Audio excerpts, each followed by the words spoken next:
Hey, up next on the Marmy Rock Show, good to have the boys from Behind the Gray here. I've got Will and Mike with us. I just saw them performing this past weekend, and if you don't already know, they got a great album out there called Through the Grip of Tyrants. Guys, welcome to the show. Thank you for having us. Hey, thanks a lot, man. Man, my pleasure, and I'm glad seeing you this weekend. So, hey, man, catch everybody up with what's new with the band. Some folks may have lost touch with you guys for just a little bit, so update everybody. What's the band got going on these days? Right now, we're just playing a lot of regional stuff to support the album. The album came out in November, so we're doing a lot of, little tours here and there, hitting upstate New York, Maryland, Virginia, West Virginia, just a lot of regional stuff, and just going out and supporting the album. So, hey man, reflect back on this weekend show. I had a blast at that show. It was kind of a different little, it almost had a little mini festival vibe to it. Yeah, I mean, John does a great job of putting shows on at the Doghouse. He's been doing that for a couple months now, and we've worked with him prior to that when he was at Hard Times Cafe in Maryland. And, the lineup this past weekend was incredible. Yeah, I always love playing with Violence and Vanity, Blame Shift. They're all good friends, so it's always a good time. Yeah, man, we've been friends with Violence and Vanity since pretty much since those guys got started, and it was a really cool vibe this weekend. So, man, the CD is out there, and I saw you guys saw it in the record store. I was looking at your Facebook page today, and placed in the place of honor between the Bee Gees and Belle Biv DeVoe. So, but it must be a thrill going into the record store and seeing that. Tell us about that experience. Yeah, man, that doesn't get old. Little things like that, just even, seeing the CD up on iTunes or, people who, send screenshots of them playing it on Spotify, none of that gets old to me, so to actually walk into a record store and just see, a little Behind the Gray tag and, the album and everything there is awesome. It'd be even cooler if there was, a tag there, all the CDs were sold out, but, I mean, just going to all the CDs there is so cool. So here's a weird question. I didn't write this one down, but I just thought of it. So, you're in there with Belle Biv DeVoe and Bee Gees. If you had your choice of which two bands you wanted to be placed in between in that CD, what would it be?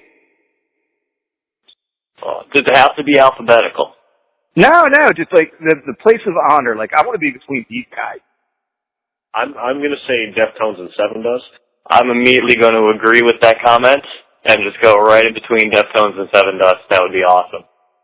That's awesome, man. I'm a huge Seven Dust fan, so that would be pretty cool out there. So, hey, I saw you guys are doing something kind of unique I've never seen anybody do before. It's called a Tag Tuesday. Tell folks what that's about. Every Tuesday, we do a little contest on our Facebook page called Tag Tuesday, and we give away signed copies of our CDs. We give out concert tickets for some of our upcoming shows. We'll have some signed posters. Basically, we just give away swag every Tuesday. And all you have to do is a Tuesday is take the photograph that we tag or the song, you hit like, you share it on your page, and tag 5 of your friends. Any 5, tag 5 people you hate. I don't really care. And you're immediately the contest. And then the following Tuesday, we pick a name and a person at random, and you get whatever the prize is for that week.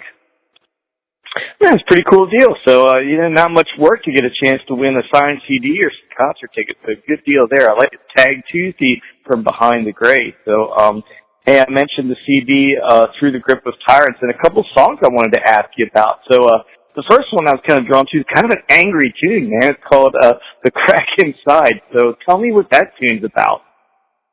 That was actually the first song Eric wrote lyrics to, when he joined the band.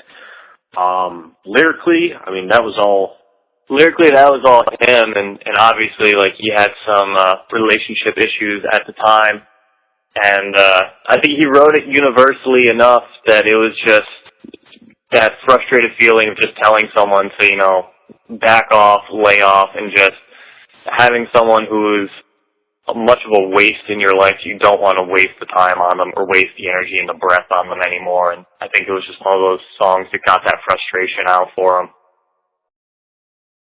It was a tune I was kind of immediately driven to, and another one I wanted to ask you about is the tune Learning to Breathe, because online that seems to be one of the favorites. Is that one of your guys' most popular tunes? That was actually a song we put out for, we did crowdfunding for this album when we first, went in to start working on it, and that was actually the song we released, and it was actually the first song that, at that point everybody in the band had been a part of. Steve had, been in the band but hadn't written anything with us at that point, so it was actually like with that lineup, with Eric singing and Steve playing bass and everything we have now, minus Eric, that was the first song that we all wrote together, and it was just a huge thank you to the fans from Eric, and everybody took to it, loved it, and actually the fans actually named the song. So yeah, we ran a contest on our Facebook page that we had the single, and we knew we wanted to write like a song that was more fan oriented, that was really a big thank you for the endless support and just everything they've done for us, because without our fans, and it's really even dirty to kind of call them fans, it's more like our family and our friends doing and supporting us, like we wouldn't be able to do our career and what we want to do. So we ran a contest, and a girl named Caitlin actually came up with the name, and that was it. We brought her out to a show. We gave her a nice little swag bag full of like T-shirts and signed stuff, and forever the song will be named because of her. Man, that's a cool story. It's got to be quite an honor for her today that she's named a tune that's out there, and one of the more popular ones on that CD, I think. Do you have a fan favorite live? Like, is there one that is going to get the crowd going when you play it live? That's just that crowd favorite live tune. Probably Curtain Call. I mean, we've closed every show, pretty much every show for 3 years with that song. And it was one of those songs we knew was special right from the beginning, and it had a really good energy to it. And it just became one of those things like for our hometown where all of our, fellow bandmates or anyone who would come open for us, like all the singers would jump on stage and they would do all the backup vocals for the song. And eventually, like, as they would jump on stage, the crowd would kind of jump up on stage too. So now every time we play a hometown show, like, it's kind of like a bum rush to the front of the stage where just everyone's grabbing a microphone and just singing the words as loud as humanly possible. So technically when we play hometown, like, we don't actually play the song, the crowd kind of does for us. Now, talking about hometown, man, your hometown's got kind of a pretty, I don't know if it's a well-kept little music scene. There's a pretty nice little music scene up there in northeastern Pennsylvania, isn't there? Oh, yeah, we've got so many ridiculous bands, and, we've had some pretty insane bands, come from here, we had Break and Bend, they're local to us, Motionless in White, and then there's even bands like Crowbot, they're, right in our region too. And, like, there's so much talent here. There's just so many good bands. The only problem with NEPA is there's not a whole lot of places to showcase it. So, bands like us, we just we spread out a lot. So, like, a lot of times you'll hit the road and be like, I know those guys. Like, you hear a lot of they're from the NEPA or the Scranton music scene because we branch out so much usually. So, it's just about fall time now, and it's hard to believe that. Summer's winding up, and outdoor concert season and all that. What do you guys got planned for the fall? In 2 weeks, we're going up to Poughkeepsie, New York. That's on the 19th. And then we have a little thing that happens here every year called the Electric City Music Conference, and there's a award show with it. We got nominated for 2 awards this year for Best Metal Act and Album of the Year.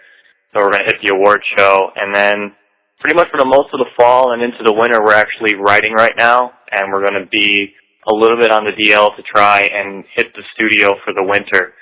So we're probably going to do a lot of regional stuff and, little shows here and there, but I think we're going to be quiet for a little while and get ready to write and, start writing number 2. Now, are you looking to do a full-length record, do you think, or do you think you're going to do the EP thing? I think what's going to end up happening is you're probably going to see an EP very early spring of 2017, and probably like maybe 4 or 5 songs, and then you're probably going to get the rest of the album a couple months after that.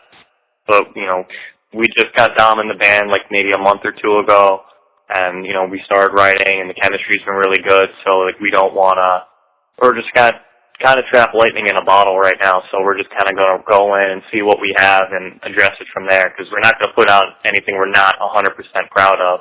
So if we got, you know, the material for an EP or we have the material for a full length by the end of the winter is kind of going to dictate what happens in early 2017. Well, this has been the guys from Behind the Gray. Now, where's the best place for folks to go to learn about you and find your music? Is it your Facebook page, your website? Where do you want people to go to pick up Through the Grip of Tyrants and learn all about you guys? I mean, through our regular website, BehindTheGrayMusic.com, there is links to everything: our Facebook, our Reverb Nation, our YouTube, Instagram, iTunes. I mean, there's links all over the website to go to iTunes and pick up the actual, you know, thing from iTunes. CDBaby.com, they carry physical copies. Basically anything social media-wise, we're on. And most of awesome, man. So go to BehindTheGray.com, launch from there, and pick up Through the Grip of Tyrants. It's a great album, and go see these guys live, man. We've seen them a bunch of times now, and I always enjoy a Behind the Gray show. So Will and Mike from Behind the Gray, guys, thanks so much for being on the show. We always love seeing you. It's great seeing you in person. I'm up there in Waynesboro, PA this weekend. Hey, thanks for having us again, man.